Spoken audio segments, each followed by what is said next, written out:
Bonjour, je m'appelle Solène Désert et je suis formatrice à l'ESCAM. Donc mon parcours, alors j'ai un parcours d'athlète de haut niveau d'abord parce que j'ai couru le 400 mètres et le 4x4 pendant une douzaine d'années. J'étais membre de l'équipe de France d'athlétisme et en parallèle j'ai fait des études de STAPS pour être professeur de PS. Finalement j'ai décidé de changer un peu d'orientation. J'ai travaillé, j'ai été éducatrice sportive, j'ai été coach sportif. Ensuite j'ai décidé d'ouvrir une boutique de running et de randonnée, donc rien à voir, plutôt dans le commerce, pendant quelques années. Et en 2020, j'ai repris mes études pour me réorienter, en fait, changer complètement de métier. Et là, mon désir, c'était vraiment de devenir coach professionnel. Alors ma carrière sportive, elle a commencé assez tôt, parce que j'ai un papa qui est très sportif et qui avait envie d'initier sa fille à l'athlétisme et à la course à pied au départ. Donc j'ai commencé à l'âge de 9 ans par du cross, de la course sur route, en suivant mon papa qui lui courait aussi. Et puis progressivement, en fait ça ne me plaisait pas tellement cette course-là. J'ai découvert l'athlétisme, donc toutes les épreuves, toutes les disciplines sur piste, dans un petit club qui s'appelait le PLR à l'époque. Et donc j'ai découvert le saut en hauteur, le saut en longueur, le sprint. Et puis j'ai vu qu'en fait j'avais des aptitudes dans ces disciplines-là. Donc je me suis beaucoup amusée.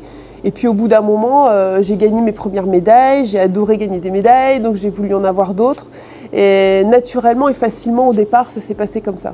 Puis l'adolescence est passée, donc j'ai commencé aussi à être un peu plus sérieuse dans ma pratique sportive, à rajouter de l'entraînement. Donc je suis passée de 2 à 3 entraînements, de 3 à 4, de 4 à 5. Et puis c'est devenu très sérieux tout ça finalement. Et donc sur des aptitudes physiques que j'avais naturellement au départ, mais il a fallu travailler et devenir un peu plus professionnelle dans ma pratique. Et donc j'ai décidé de mettre au centre de ma vie ma carrière sportive et d'articuler tout le reste autour.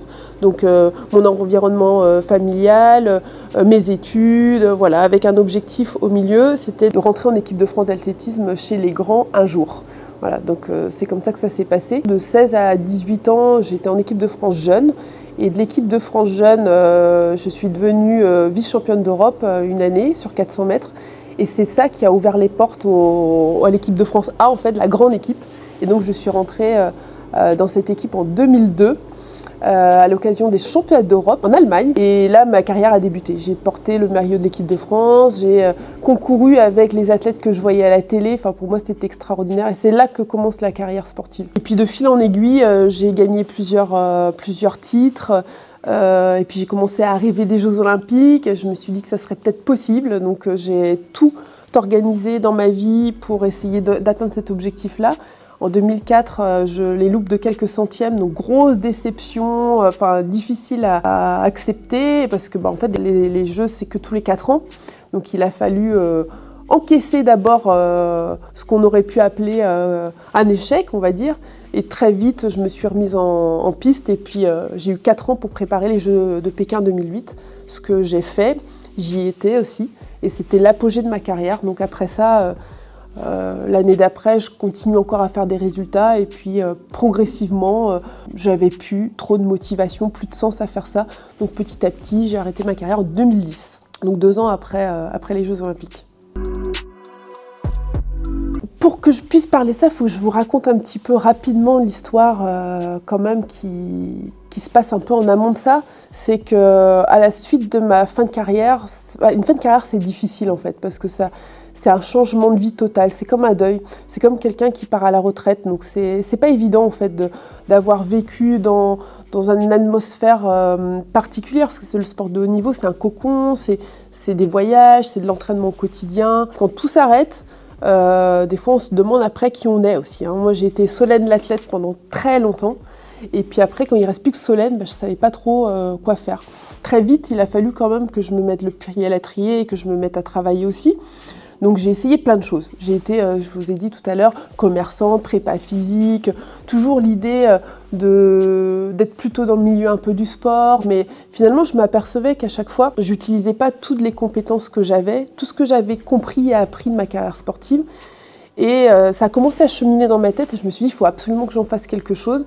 Et pour ça, il va falloir que je crée quelque chose à mon image, une entreprise qui me ressemble, dans laquelle je vais pouvoir y mettre toutes mes valeurs et tout ce que j'ai appris sans contrainte, sans que quelqu'un me dise « Ah non, ça tu peux pas, ça tu peux ». Voilà. Donc j'ai construit cette entreprise-là et cette activité-là pour ça. Parce que j'ai 2 leitmotivs importants dans ma vie, c'est accompagner les autres dans leurs projets pro ou perso, à se développer personnellement, parce que c'est ça mon métier. Et d'un autre côté, transmettre aussi. Transmettre tout ce que j'ai appris et compris de ma pratique sportive, que j'ai pu ensuite développer en compétences, puisque je suis formée aussi dans les domaines sur lesquels j'interviens. Donc voilà, une entreprise à mon image, c'était ça l'objectif. Et ça a pris du temps à émerger, mais elle est plutôt assez proche de ce que je suis, donc je suis plutôt contente. Alors, au milieu scolaire, à l'ESCAM notamment, parce que c'est la seule école avec laquelle je travaille sur les soft skills, développement personnel, donc c'est confiance en soi, gestion du stress, et puis gestion des échecs ou résilience autour de l'échec. Pour l'ensemble des classes de l'ESCAM, donc du BTS au master. Alors la citation qui m'accompagne au quotidien, c'est « L'énergie coule là où va notre intention ».